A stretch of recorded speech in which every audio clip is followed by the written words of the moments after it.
নমস্কার, আপনারা দেখছেন নিউজ নাও। আমি রয়েছি সংযুক্তা। চোখ রাখবো এই মুহূর্তের সংবাদে। মুখ্যমন্ত্রী ডক্টর মানিক সাহা রবিবার প্রতাপগড় মণ্ডলের শ্যামহরি শর্মা শক্তি কেন্দ্রে আয়োজিত প্রধানমন্ত্রীর ১১৬তম মন কি বাত অনুষ্ঠানে যোগদান করেন। মুখ্যমন্ত্রী মণ্ডল কার্যকর্তাদের দলীয় কাজে উৎসাহ দিতে বিভিন্ন সাংগঠনিক কাজের উপর আলোকপাত করে বলেন, যুব সমাজকে দেশের কাজে উজ্জীবিত করতে স্বামী বিবেকানন্দ, নেতাজি সুভাষচন্দ্রের আত্মত্যাগকে স্মরণ করতে হবে। মুখ্যমন্ত্রী বলেন, গতানুগতিক কাজের বাইরে গিয়ে তৃণমূল স্তরে গিয়ে মানুষের অভাব অভিযোগ শুনতে হবে, মানুষের সাথে একান্ত হতে হবে। মুখ্যমন্ত্রী বলেন, উন্নয়ন যেমন কোনো বিকল্প নেই, তেমনি ভারতীয় জনতা পার্টিরও কোনো বিকল্প হবে না। দেশের সার্বিক বিকাশের ধারা অব্যাহত রাখতে আগামী প্রজন্মকে উদ্বুদ্ধ করতে হবে। বিভিন্ন রাজ্যের ভারতীয় জনতা পার্টির অপ্রত্যাশিত জয়ের কথা উল্লেখ করে মুখ্যমন্ত্রী বলেন, প্রধানমন্ত্রীর উপর আস্থা আছে বলেই বিভিন্ন রাজ্যের নির্বাচনে জয়লাভ সম্ভব হয়েছে। আলটিমেটলি প্রধানমন্ত্রীজির উপর আস্থা আছে বলেই সেটা সম্ভব হয়েছে এবং কাজের কোনো বিকল্প নিয়ারেস্ট বলে কোনো লাভ নেই।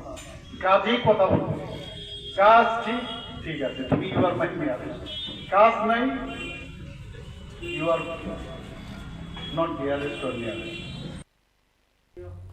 ২০২২ সালে টেট পরীক্ষায় উত্তীর্ণরা চাকরির দাবিতে রবিবার মুখ্যমন্ত্রীর বাড়ি ঘেরাও করে আন্দোলন ও বিক্ষোভ প্রদর্শন করল। পরবর্তী সময়ে পুলিশ বিক্ষোভ প্রদর্শনকারীদের মুখ্যমন্ত্রীর বাড়ির সামনে থেকে সরিয়ে দিতে সক্রিয় ভূমিকা গ্রহণ করে। রাজ্যে বর্তমানে ৩৬১ জন টেট উত্তীর্ণ রয়েছেন, যাদের মধ্যে বয়স উত্তীর্ণ হয়ে যাচ্ছেন কিছু সংখ্যক প্রার্থী। বিভিন্ন বিদ্যালয়ে শিক্ষক স্বল্পতা থাকা সত্ত্বেও এবং টেট উত্তীর্ণদের শিক্ষকতার যোগ্যতা থাকা সত্ত্বেও রাজ্য সরকার শিক্ষক নিয়োগের ক্ষেত্রে কোনো ধরনের পদক্ষেপ গ্রহণ করছেন না বলে অভিযোগ করেন আন্দোলনকারীরা। উন্নয়নের স্বার্থে যেন তাদের নিয়োগ করা হয়, তার জন্য রাজ্যের মুখ্যমন্ত্রীর কাছে আবেদন জানানো হয়েছে টেট উত্তীর্ণ প্রার্থীদের পক্ষ থেকে। কোনো একটা কিছু বলে আমাদের সম্পর্কে যে বা শিক্ষা ব্যবস্থা সম্পর্কে, আমরা দেখতে পাচ্ছি যে স্যার যখন থেকে শিক্ষা ব্যবস্থার দায়িত্ব নিয়েছেন তখনের পর থেকে শিক্ষা ব্যবস্থায় আর কোনো নতুন নিয়োগ হয়নি। তো আমরা স্যারের কাছে এটাই আশাবাদী যে আমাদের জন্য নিয়োগ করো। শুধুমাত্র এটা যে আমাদের স্বার্থ তা নয়, এই ত্রিপুরা রাজ্যের প্রত্যেকটা যে স্টুডেন্ট আছে প্রত্যেকটা ছাত্রছাত্রীর স্বার্থে প্রত্যেকটি। নাবালিকা বিবাহের অভিশাপ থেকে বের হতে পারছে না ত্রিপুরা। পরিসংখ্যানের হিসেবে নাবালিকা বিবাহের ক্ষেত্রে উত্তর পূর্বাঞ্চলে প্রথম এবং জাতীয় পর্যায়ে তৃতীয় স্থানে রয়েছে ত্রিপুরা। এরকমই একটি ঘটনায় বক্সনগর আশাবাড়ি এলাকায় জাহাঙ্গীর আলমের বাড়িতে ১৬ বছরের নাবালিকা মেয়েকে বিয়ে দেওয়ার অনুষ্ঠান চলছিল, কিন্তু শনিবার রাতে যথাসময়ে উপস্থিত হয়ে বিয়ে আটকে দিল কলমচোরা থানার পুলিশ। মায়ের অনুপস্থিতিতে তানিয়ার বাবা ও পিসি জোরপূর্বক তার ইচ্ছার বিরুদ্ধে বিয়ের আয়োজন করেছিল বলে জানিয়েছে তানিয়া আক্তার। সোনামুড়া মাদ্রাসায় নবম শ্রেণীতে পড়াশোনা করে তানিয়া। এখন পড়াশোনা চালিয়ে যেতে চাইলেও পরিবারের পক্ষ থেকে অনেকদিন ধরেই চলছে বিয়ে দেওয়ার প্রস্তুতি। ইচ্ছার বিরুদ্ধে এক প্রকার জোর করে আশাবাড়ি এলাকার নূর আলম নামের এক যুবকের সঙ্গে তানিয়া আক্তারের বিয়ে ঠিক করে তার পরিবার। এদিকে নাবালিকা বিয়ের খবর পেয়ে সেখানে হাজির হয় চাইল্ড লাইন, পুলিশ এবং স্থানীয় এলাকাবাসী।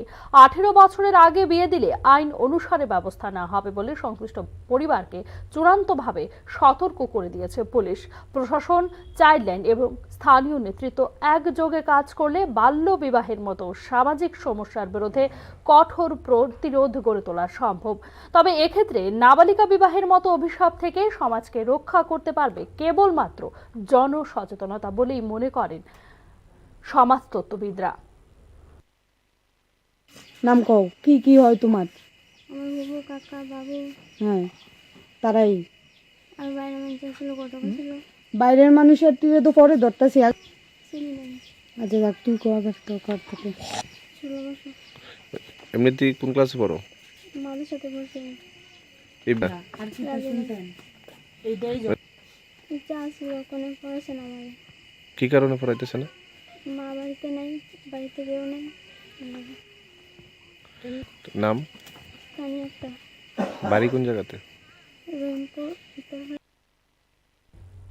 বর্ডার গাভাস্কর ট্রফির টেস্ট ম্যাচ সিরিজের প্রথম টেস্টের লাগাম এখন ভারতের হাতে। পার্থ টেস্টের তৃতীয় দিন রবিবার ভারতের 534 রানের বিশাল লক্ষ্যমাত্রার সামনে দিনের শেষে অস্ট্রেলিয়ার স্কোর দাঁড়ায় 3 উইকেটের বিনিময়ে 12 রান।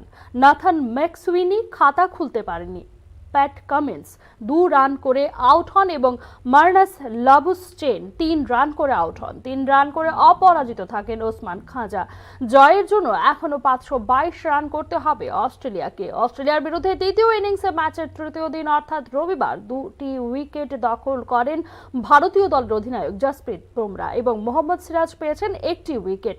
এদিকে 6 উইকেটে 487 রান করার পর দ্বিতীয় ইনিংস ঘোষণা করে দেয় ভারত। প্রথম ইনিংসে 46 রানের লিড থাকার কারণে অস্ট্রেলিয়ার সামনে টার্গেট দাঁড়ায় 534 রান।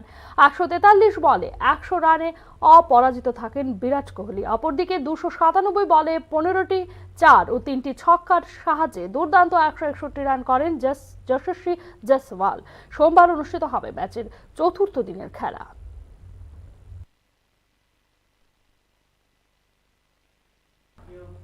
এখনকার মতো সংবাদ এখানেই শেষ করছে। অন্যান্য সমস্ত আপডেটস পেতে চোখ রাখুন নিউজ নাও এর পর্দায়।